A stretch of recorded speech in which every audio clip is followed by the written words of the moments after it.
Hi, this is Tim of the 1916 Company. Welcome and thanks for logging on. If you love this watch, email me, Team Mosso at the1916company.com for purchase pricing and availability questions concerning this watch.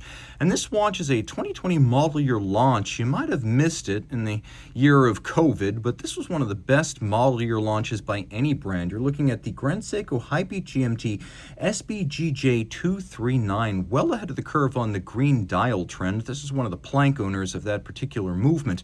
It's also got a sapphire cap GMT bezel, a high beat movement, and a remarkable amount of water resistance for a timepiece on a leather strap. So, the basics. In stainless steel, this proudly Japanese-made watch is 44.2 millimeters in diameter, 14.6 millimeters thick from lug tip to lug tip, 50.8 millimeters with a 21 millimeter spacing in between the lugs.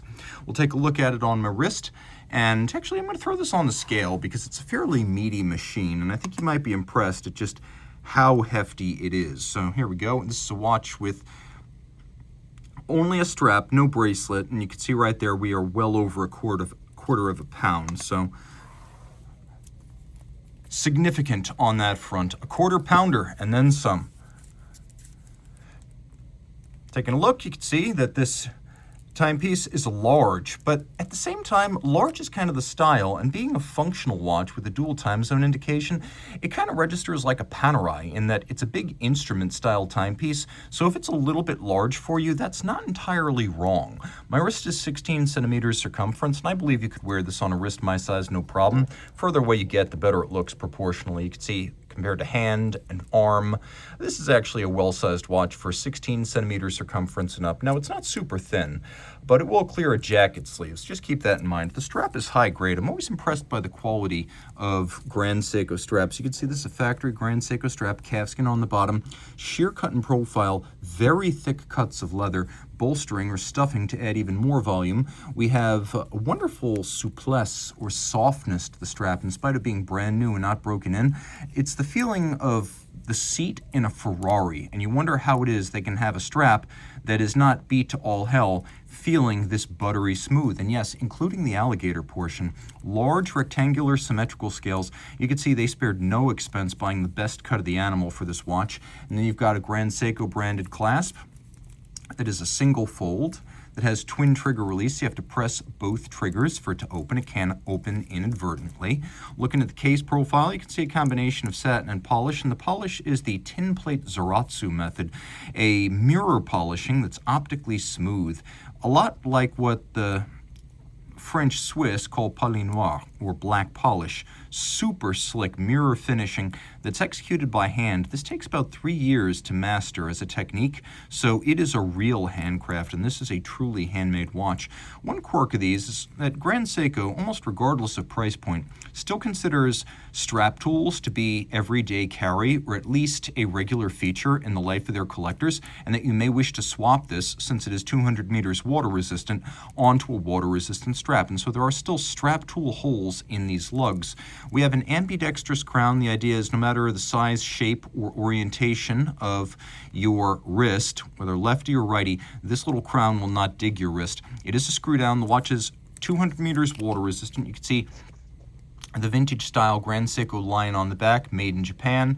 You can see that it is a 9S86 movement, that it is 200 meters water resistant. It has this lovely beaded case back design. Turning it back to the dial side, you can see we have knurling in both satin and polish, allowing you to turn this calculator bezel bidirectionally. And I call it a calculator bezel because it's used to determine a third time zone. So let me just explain here. We have a movement that allows you to independently move the hour hand. Notice that the watch is still ticking. Everything is still keeping time. You can move the date forward or backwards, depending on whether you're traveling east or west across the international date line. Then you pull the crown out, you activate hacking seconds. Now everything moves in sync, and I can set first that 24-hour second time zone. Once that's done, I go to the intermediate position, and then I set my local time and date. So that's how you set it. But let's say I set this 24-hour hand to Greenwich Mean Time. Let's say that's how I set it. And I'm heading to an airport that is GMT +3. I will turn 1, 2, 3, and then read my destination time off the bezel. So if it's plus, you turn counterclockwise. If it's GMT minus, well, I should say if it's Yes, if it's GMT minus, then you turn clockwise. So that's how it works. Counterclockwise for plus, clockwise for minus. And so you will read that third time zone off the bezel. Notice that it's sapphire capped, which is a lovely feature because it adds real depth and gloss and offers protection to the huge amount of lume that is used on this bezel. You can see in the dark, the entirety of the bezel is visible. So you can use that calculator bezel and see the 24-hour hand right there, even when the lights are off. So this is a very, very functional watch. Another feature you'll see, a little styling element that's also functional. We have this polished ring between the bezel and the crystal to prevent transferred impacts to the crystal itself. It's called the chimney on Breitlings, but you can see it used here as well. Dial furniture and dial quality on Grand Seiko watches is on par with Rolex. Rolex does it by relentlessly perfect automation. Grand Seiko generally does it with a lot of hand craftsmanship. So you have all this dial furniture, the frame for the date aperture, the logo, the hands, the indices, cut on little diamond-tipped milling machines by people who do this manually, and this is their full-time gig. They are then placed and caulked manually. You can see we have a little Reho inboard to read the 24-hour scale, and that half of it is dark, representing the night half, and half of it is light, representing approximately the day half. And you have the same color coding of the two semicircles of the bezel here. All applique dial, high beat GMT, so 9S86 means 36,000 vibrations per hour, like a Zenith El Primero, 10 beats per second, which is why the seconds hand sweeps smoother, or more smoothly, than a conventional lower beat watch.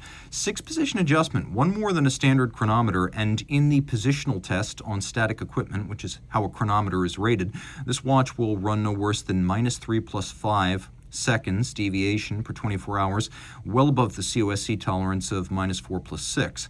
So, or I should say, well beneath that tolerance. So it is a very impressive watch from a chronometric standpoint, with the higher beat rate here not serving the chronograph purpose of the El Primero, rather to make the beat rate of the balance and the escapement of the watch very different from the low frequency, high amplitude oscillations of the wrist. Because when you have a low beat watch, think bump, bump, bump, bump, bump, then if you wave your arm, you might create constructive or destructive influence on the amplitude of the balance, which could speed it up or slow it. The further removed from the low amplitude oscillations of the wrist, the better from a precision standpoint, because those movements will affect the watch less. So that's what's going on here. That's the whole idea behind the high beat. It is an automatic with a 55-hour power reserve. It all pivots on 37 joules. And it is a deeply impressive watch with a considerable amount of hand craftsmanship of the case, of the dial, and of this movement, which is watchmaker assembled, watchmaker regulated, and watchmaker serviced forever. The best of Japanese watchmaking at a fairly accessible price. Reach out to Team Mosso at the 1916company.com for purchase and pricing details.